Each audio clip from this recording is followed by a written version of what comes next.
এই ইহুদি বলতেছে আমাকে সাথে নেন, আমাকে সাথে নেন।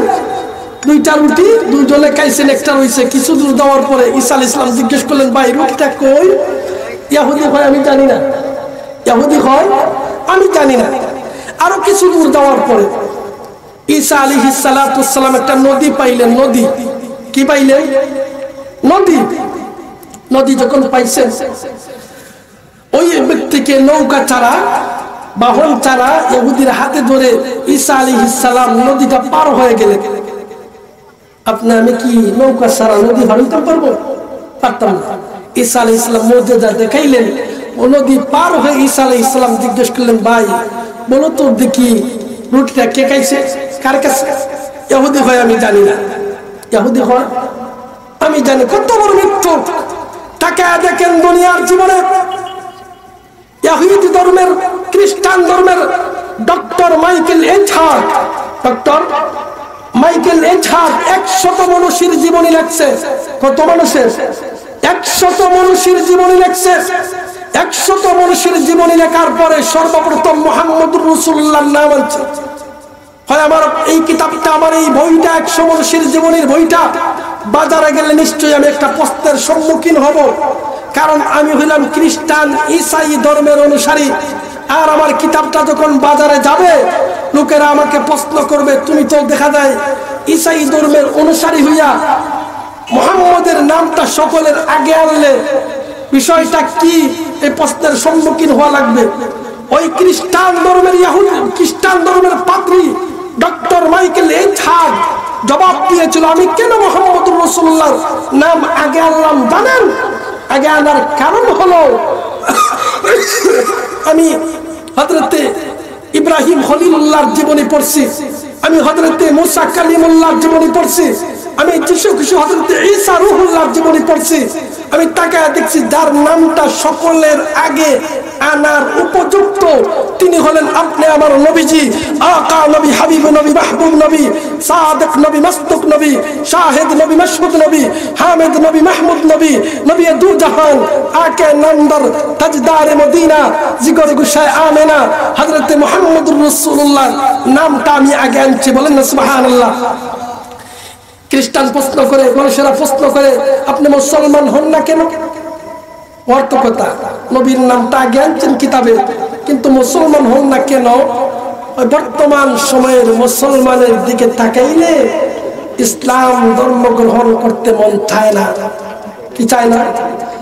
মুসলমান মিথ্যা কথা বলে, মুসলমান আল্লাহর বিধান থেকে দূরে, মুসলমান দিন দিন অধপতনের দিকে যাচ্ছে।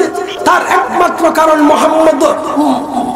মুসলমান তার ধর্ম কর্ম ছেড়ে দিয়েছে। যেই নবীর আদর্শ বাস্তবায়ন করার কথা, যেই নবীর আদর্শ ধরার কথা, সেই নবীর আদর্শ মুসলমান ছেড়ে দিয়েছে। এজন্য আমি ইসলাম ধর্ম গ্রহণ করতে আমার মন চায় না। তো বলতেছিলাম ঈসা আলাইহিস সালাম বলেন ভাই বলুন তো দেখি রুটিটা কে নিছে? হয় আমি না।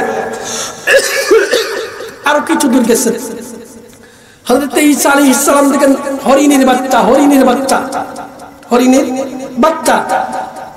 উনি তো মরা মানুষ জিতা করতে পারতেন। হরিণের বাচ্চা আনছেন, জবাই করছেন, গোশত রান্না করছেন, গুনাহ করছেন, দুনো ধরে পেট বুইরা খাইছেন। আবার বললেন কুম্বি ইজনিল্লাহ তুমি চলে যাও। হরিণী চলে গেছে। ঈসা আলাইহিস সালাম বললেন ভাই দেখো যে আল্লাহ এই মুজিজা দেখাইলেন সেই আল্লাহর দোহাই দিয়ে বলছি বলো তো দেখি রুটিটা কে খাইছে? ইহুদি শিকারায়, ইহুদি শিকারায়। আরো কিছু দূর যাওয়ার পরে হযরত ঈসা আলাইহিস সালাম রাস্তা থেকে বালি জমা করলেন। বালি জমা করিয়া 3টা ভাগ করলেন, 3টা ভাগ করলেন। আল্লাহর হুকুমে সোনা হয়ে যাও। কি হয়ে যাও? সোনা হয়ে যাও। সোনা হয়ে গেছে। সোনা হওয়ার পরে 3 অংশ করলেন। কয় অংশ? 3 অংশ। এক অংশ আমি, এক অংশ তুমি, আর এক অংশ যে রুটি আছে খাইছে সে। কয় অংশ হইল? 3 অংশ। ইহুদি আর লোভ সামলাইতে পারছে না। ইহুদি লোভ সামলাইতে পারছে না। কি করছে জানেন?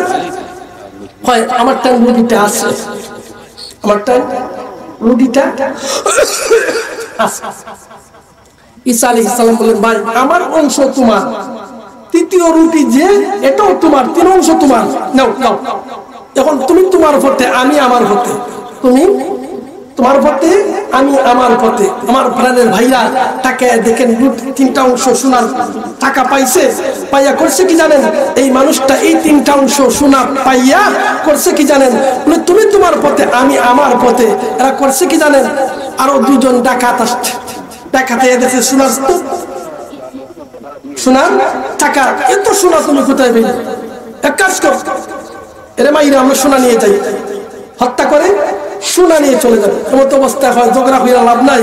আমরা 3জনে বাচ্চা নিয়ে যাই, আমরা 3জনে বাটিয়া নিয়ে যাই। একজন রে ফাটাইছে বাজারও, এরে ফাটাইছে, ওই কিছু লইয়া এবারটা ফেটমুখ লাগছে, খাই দে গেছে বাজারও। এটাই হয়। এক কাজ করি, এখন সময় যায়, এখন সময় যায়। কি সময়? বলে যদি রুটির মধ্যে বিষ মিশিয়ে আনি, তারা খাই নিব, আর সমস্ত সোনার মালিক আমি, সমস্ত। আর এই জায়গায় 2জন লইয়া যুক্তি করছে, রুটি লইয়া ইলই, 2টায় দইরা এমন উত্তম মাধ্যম দিমু, শেষ। এরা রুটি লইয়া ইতে দিয়ে এমন দেওয়া দিছে, শেষ। এখন এরা 2জন হয় শান্তি মনে বইয়া আমরা রুটি দেয়া নাস্তা করি, আমরা রুটি দেয়া নাস্তা। 2টায় খাইছে, এই জায়গায় এই 2টা শেষ। প্রথমে এরা হেটারে মারছে, এরপরে রুটি খাইয়া এই 2টা শেষ, 3টা শেষ নেই। সোনা সোনার জায়গায় সোনা।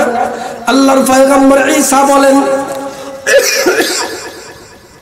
আল্লাহর পয়গম্বর হযরত ঈসা আলাইহিস সালাম এই রাস্তা দিয়ে আবার আসছেন। তাকে দেখেন মানুষ 3টা লাশ পড়ে আছে সোনা সোনার জায়গায়। ব্যাপারটা কি রে?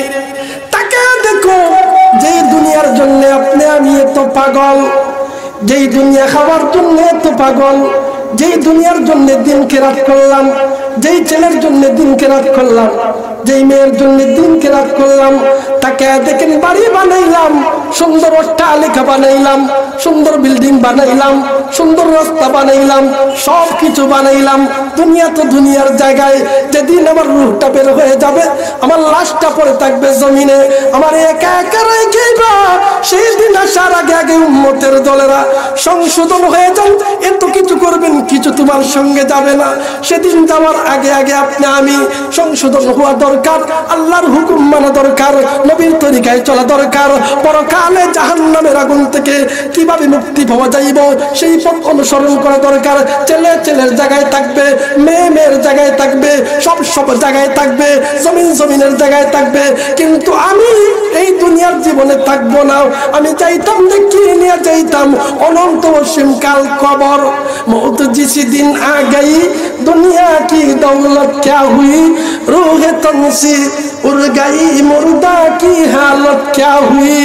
मौत को समझा है गाफिल, मौत को समझा है गाफिल, इख्तिताम जिंदगी दर हकीकत मौत है सुबह दवा में जिंदगी।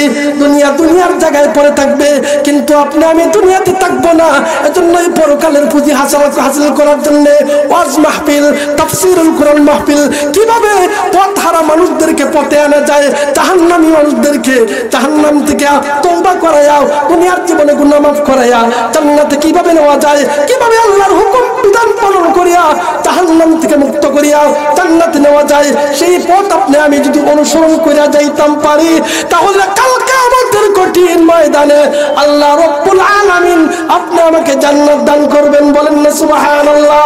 তাহলে বেশি বেশি কোরআন পড়তাম, 2 নম্বর ইবাদত নামাজ পড়তাম, 3 নম্বর ইবাদত একা একা জিকির করতাম। কি করতাম?